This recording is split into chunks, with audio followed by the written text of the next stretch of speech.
Reperi i njohur Mozik është ndaluar nga policia në aeroportin e Prishtinës.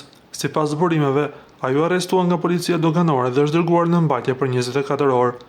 Shkaku i ndalimit lidhet me dyshimin mbi prejardhjen e 2 orëve luksoze që ai kishte me vete, të cilat kanë vlera të jashtëzakonshme financiare.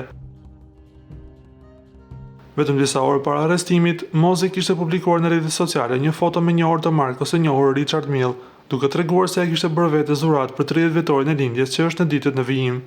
Njëra prej orëve, sipas raportimeve, karakterizohet nga një kornizë transparente prej safiri kristali e kombinuar me një rrip të bardhë elegant, duke e bërë atë një nga modelet më të veçanta të markës.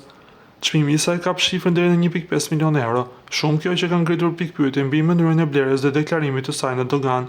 Nuk dihet nëse Mozik ishte vetëm apo me vëllain dhe të dashurën, me të cilën udhëton shpesh.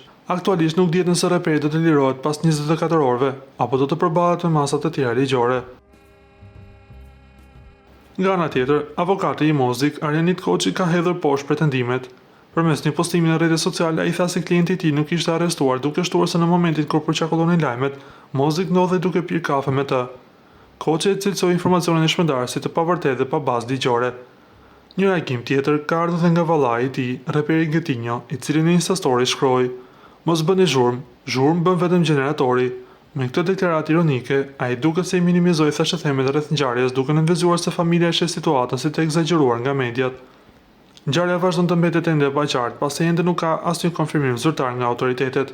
Megjithatë, çfarë ndodhi realisht me reperin Mozik pritet të sqarohet në ditën e vijim. Deri tani nuk ka asnjë reagim nga vetë ai.